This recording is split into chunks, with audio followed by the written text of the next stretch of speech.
नमस्कार दोस्तों, आप देख रहे हैं किसान तक और मैं हूं आपका दोस्त अंकित शर्मा। देश के किसानों के लिए खास वीडियो, क्योंकि अक्सर किसान भाइयों के सामने समस्या आती है खाद की। और जब उसको खाद लगानी होती है अपने खेतों में तो बड़ी समस्या होती है, बड़ी बड़ी लाइनों में उसको जाना पड़ता है और खाद भी उसको मिलती है तो बड़े ऊंचे दामों में मिलती है। तो हमारे साथ मौजूद हैं मनिंदर सिंह जी। आज इनसे जानेंगे कि इन्होंने खाद का इनोवेशन किया है जिसको बोल रहे हैं अपनी खाद। तो आज इससे जानेंगे कि क्या कुछ है इस खाद में। बहुत बहुत स्वागत है आपका। एक परिचय दीजिए अपना और बताइए इस खाद के बारे में। मेरा नाम मनिंदर सिंह है और मैं सीएफ कंपनी का फाउंडर एंड सीईओ हूँ।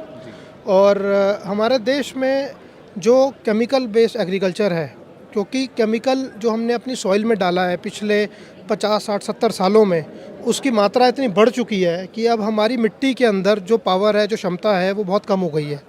तो जो ऑर्गेनिक कार्बन जो किसी भी खेती का बेस होता है, आप देखेंगे जहाँ हमारी धरती में, हमारी सॉइल में वो 1 से 3% तक होना चाहिए था, आज 0.5-0.6% ही रह गया है, जिसकी वजह से केमिकल डालना अनिवार्य हो गया खेती के लिए।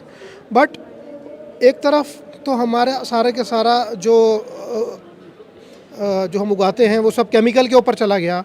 दूसरी तरफ क्या हुआ है कि इंटरनेशनल मार्केट में जो केमिकल फर्टिलाइज़र, डीएपी, यूरिया, इसके रेट बढ़ने की वजह से हमारी सरकार आज साल का 2 लाख करोड़ केवल केमिकल सब्सिडी में खर्च कर रही है। ऐसे कोई आंकड़े हैं आपके पास, आप बोल रहे हैं तो ऑन कैमरा कुछ ऐसे फैक्ट्स हैं? ये सब आंकड़े मिनिस्ट्री ऑफ एग्रीकल्चर की वेबसाइट्स पे है, ठीक है।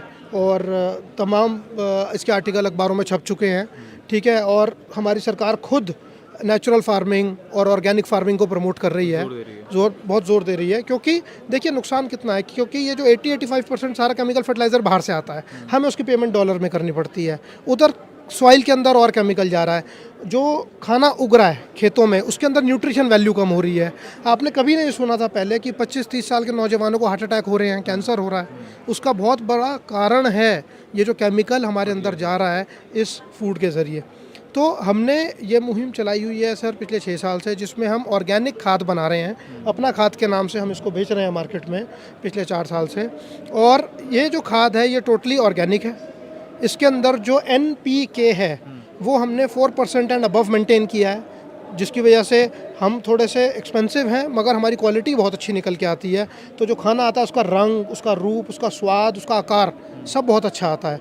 आलू, सब्जियां, बागवानी, इन जैसी चीज़ों में तो खासकर हमारी खाद की बहुत डिमांड आ रही है। सर्टिफिकेशन की बात करें तो क्या सर्टिफिकेशन है आप लोगों के पास इस खाद तो को लेकर? ये जो हमारी खाद है ये FCO के अंडर लाइसेंस है और इसके सारे मैन्युफैक्चरिंग और सेल लाइसेंसेस हमारे पास हैं। वो हमारे पैकेट के ऊपर प्रिंटेड हैं और हर तरीके से किसान को एक सही चीज़ दे रहे हैं जो वो अपने खेतों में डाले। तो लगभग कितने किसान आपसे जुड़े हुए हैं जो इस खाद का प्रयोग कर रहे हैं अपने खेतों में? अभी करीब 60,000 किसान हमारे साथ जुड़े हुए हैं 8 स्टेट्स में।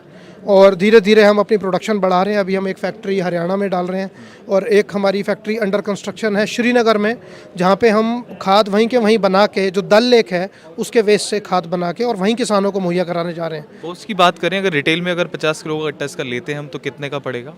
50 किलो का कट्टा आपको रिटेल में 300, 350, 400 रुपये का पड़ता है एज़ पर द लोकेशन। अच्छा, खाद को लेकर, ऑर्गेनिक खाद और केमिकल फर्टिलाइजर को लेकर किसान के दिमाग में ये बड़ा होता है कि प्रोडक्शन कम हो जाएगा। तो अगर इस वाली खाद को हम लगाते हैं, ऑर्गेनिक खाद को अपने खेत में लगाता है किसान, तो प्रोडक्शन पे कितना डिफरेंस आता है? किसान बिल्कुल ठीक सोचता है। मैं आपको बताता हूँ हमारे देश में हो क्या रहा है कि केमिकल बेस्ड फार्मिंग जो है वो एक दुनिया का अलग कोना है और ऑर्गेनिक फार्मिंग बिल्कुल अलग कोना है।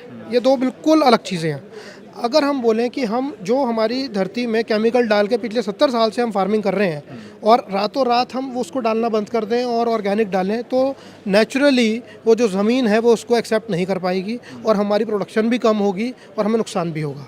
तो हमें करना क्या है, हमें इसका एक तरीका बनाना है कि जो केमिकल बेस्ड फार्मिंग है पहले हम उसको सेफ़ फार्मिंग तक लाएँ, कुछ केमिकल कम करें, कुछ ऑर्गेनिक बढ़ाएं, फिर हम उसको हेल्थ फार्मिंग तक लाएं, कुछ और केमिकल कम करें, कुछ और ऑर्गेनिक बढ़ाएं, फिर हम उसको ऑर्गेनिक पे लेके जाएं। तो ये जो पूरा मॉड्यूल है कि कैसे एक किसान को अपने खेत को अपनी मिट्टी, अपने पानी, अपनी हवा के हिसाब से धीरे धीरे शिफ्ट करना है केमिकल से ऑर्गेनिक में, ये पूरा एक मॉड्यूल है। और जितने लॉन्ग क्रॉप्स हैं जैसे कि वीट, राइस, गन्ना, इन सब के अंदर आपको 5-5, 6-6 फसलें लग जाती हैं ये पूरा प्रोग्राम चलाने में।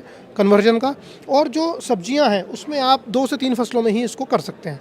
तो किसानों को जो बहुत बड़ी ज़रूरत है वो है सही ट्रेनिंग की, सही इन्फॉर्मेशन की। तो खाली खाद देने से काम नहीं चलेगा, इसलिए हम गांव-गांव में जाते हैं, किसानों के साथ कैंप लगाते हैं, उनको बताते हैं कि तुम पहले हमारी खाद थोड़ी सी डालो, फिर धीरे धीरे उसको बढ़ाओ, तो तुम्हें रिजल्ट भी नहीं गिरेगा, प्रोडक्शन भी नहीं गिरेगी, और धीरे धीरे तुम स्विच भी कर जाओगे। बिल्कुल, अवेयरनेस की बहुत ज़रूरत है। तो काफ़ी अच्छी चीज़ें बताई मनिंदर जी ने, बताया कि अगर किसान ऑर्गेनिक पे स्विच करना चाहते हैं तो एकदम ना आएँ, धीरे-धीरे करके स्टार्ट करें। अगर आप आपके पास बड़ी ज़मीन है तो आप 1 बीघे में स्टार्ट करें, 5 बीघे में स्टार्ट करें, धीरे-धीरे उसकी परफॉर्मेंस बढ़ती चली जाएगी और आपकी मिट्टी की जो गुणवत्ता है वो भी बढ़ेगी और स्वास्थ्य भी आपका अच्छा रहेगा और आप अच्छा आहार लोगों तक पहुँचाएँगे। तो बने रहिए हमारे साथ, देखते रहिए किसान तक। अगर आपने अपना यूट्यूब चैनल सब्सक्राइब नहीं किया है तो उसको प्लीज़ सब्सक्राइब कर लीजिए, बेल नोटिफिकेशन दबा दीजिए, जिससे कि आपको हमारे चैनल की सारी ताज़ा अपडेट मिलती रहे। खेती किसानी की अन्य खबरें पढ़ने के लिए आप किसान तक .in पे भी जा सकते हैं। धन्यवाद।